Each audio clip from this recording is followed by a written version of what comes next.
Syrah, que va, la verdad que la Syrah da juego para hacer tintos jóvenes, rosados, buenas crianzas y largas crianzas. La verdad que la Syrah, ya te digo que aquí en Granada se está dando muy bien y da juego para todo. Fase de cata, ¿cómo nos hablar de antes? Fase visual.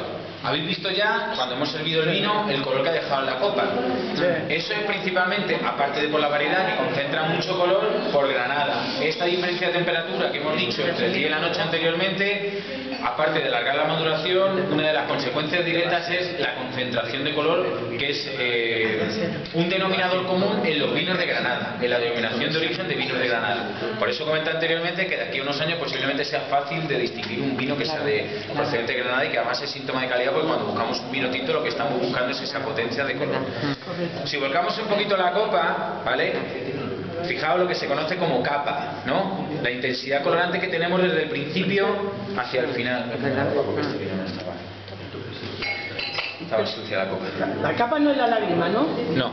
La lágrima es otra cosa. La lágrima es el goteo que tiene la y que va dando una intuición del grado alcohólico. A mayor densidad y mayor continuidad de caída de la lágrima, mayor grado alcohólico. A no ser que tenga azúcar. Si tiene azúcar, entonces más densa, pero por el azúcar, ¿vale?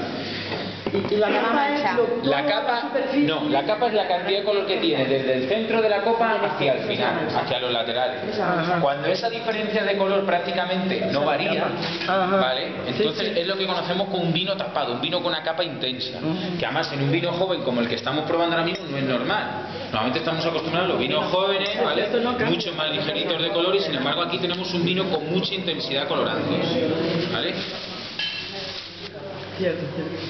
Además, este vino ganó el concurso que hicimos para representar la denominación de origen el año que viene. ¿El año que viene? Que al final no va a ser por otros temas, pero en principio fue el que ganó. ¿Vale? ¿Y los matices de color aquí son? Los matices de color. Muy bien, matices de color.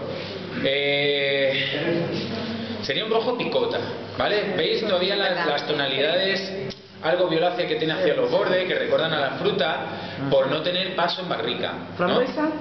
No, pero ya estamos hablando de olores. Vamos a ver colores. No, sería un rojo picota. ¿Rojo frambuesa no puede haber? No, sería un rojo picota. Sería más un rojo picota, un color de rojo intenso. No, he dicho, te he preguntado simplemente. Sería más un rojo picota, ¿vale? En el que todavía está denotando la juventud del vino. Si tuviéramos tenido un paso por barrica, a mayor paso por barrica, normalmente la barrica lo que hace es perder color.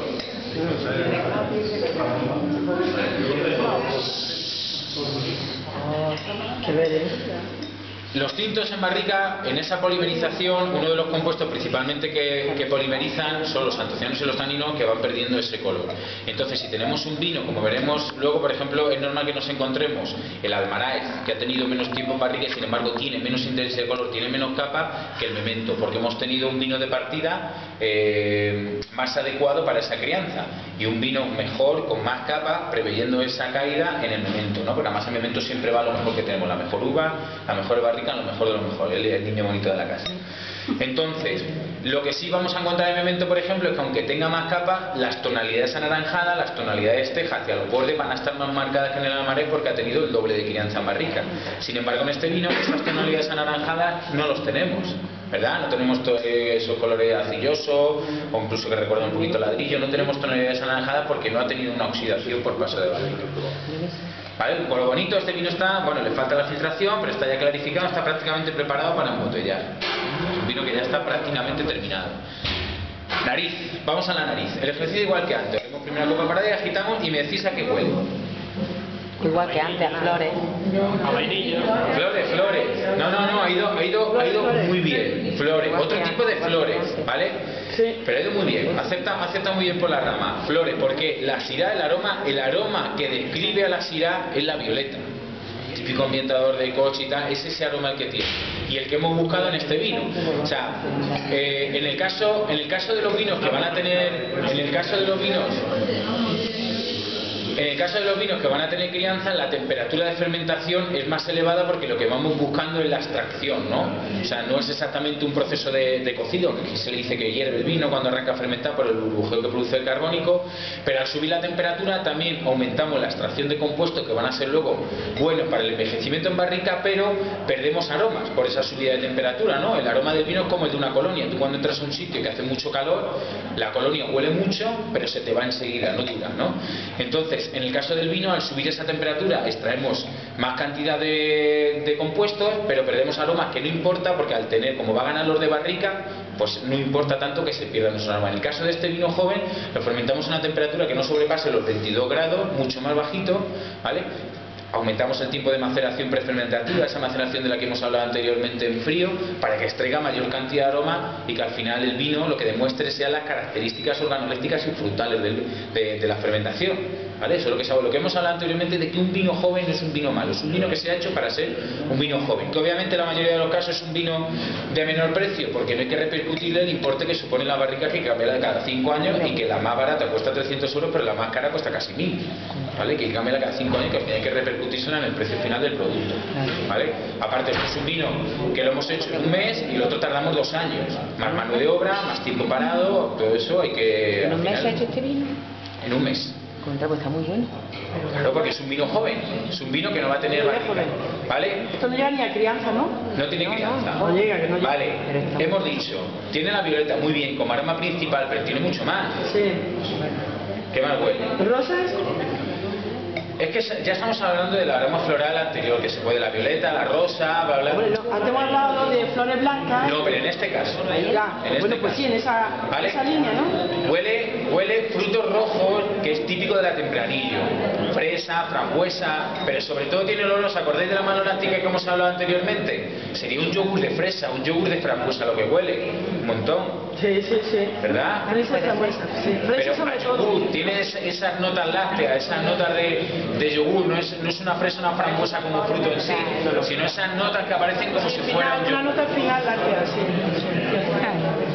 ¿Sí? Una nota láctea final. ¿Sí o no? Queda bien. Quería coger a Al final. A mí me huele a hierba. ¿A hierba?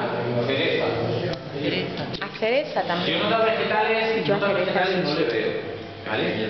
Notas vegetales que sería a lo mejor lo que se puede interpretar como hierba. Es muy común en los vinos que tienen Cabernet Sauvignon. La Cabernet Sauvignon, el aroma descriptivo es el pimiento verde, que tiene esa aroma vegetal, que se puede perfectamente puede llevar cortada. unas fotos. Pero yo no veo Bueno, por lo que sea, dámela tú como la mía. O tómame una vie. Al yugo de fruta que me tomaba antes. Por mi amiga Paqui, François. ¿Alguno más o continuamos? Continuamos. Vamos a pasar a la Continuamos, venga, fase de cata. gustativa. Venga.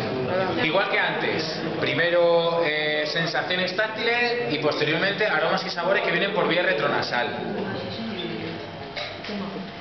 Está más, pero A ver, te queda más. está más áspero, Blanco. está más áspero porque aquí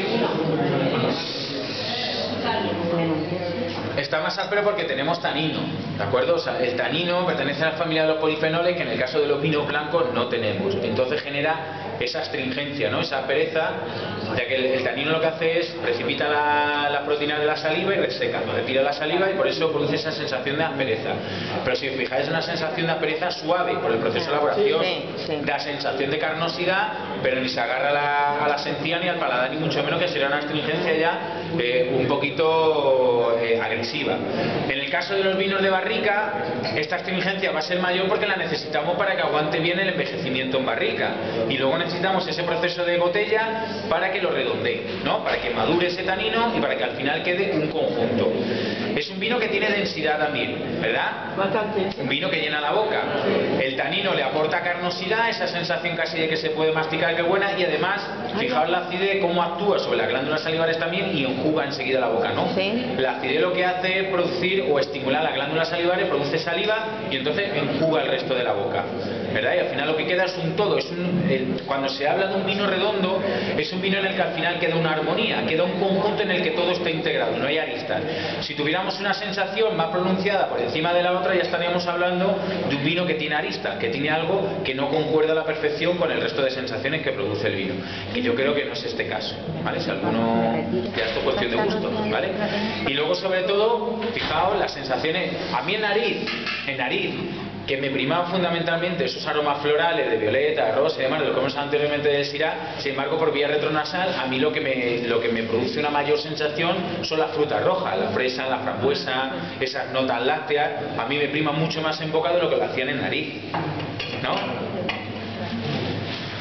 Y bueno, no sé, decía algo vosotros, porque yo creéis que no son mis niños, me cuesta criticarlo, como cuando llega el profe al niño que sabe que es un poco cabroncete, pero que no va a reconocer, es un niño, ¿no? ¿Qué va a decir? Pues a mí me pasa un poco igual con los vinos. ¿Qué os parece? Críticas constructivas siempre. ¿Qué os gusta? ¿Qué echáis de menos? ¿Qué cambiaríais? Cierto picorcillo, ¿no? Tiene un poquito de carbónico todavía. Sí. Tiene un poquito de carbónico porque al igual que el blanco tiene la fermentación muy reciente todavía. Ácido, ¿no? Acidez, los laterales de la lengua. ¿No debería picar? Es como también un gusto a fruta del bosque, pero me refiero ya, por ejemplo, a fruta de la fresa y la frambuesa. Estos que son almendrina, selva, otros más fruta del bosque, ¿no? Mora, frambuesa, que eso ya es la memoria olfativa de cada uno. Sí, yo digo que, a ver, luego muchas veces los aromas y sabores van también acorde con las vivencias de cada uno. Yo soy de Madrid y seguramente los recuerdos que yo tenga de frutas de flores van a ser diferentes que los que tengáis aquí. Y entonces a lo mejor, aún siendo de la misma rama, a mí me va a ser más fácil distinguir, por ejemplo, la mora, la fresa, y a otro le va a ser más fácil la frambuesa, la grosella o otro tipo de fruta. También grosellas. Vamos siempre por la misma rama, pero al final es diferente. A ver,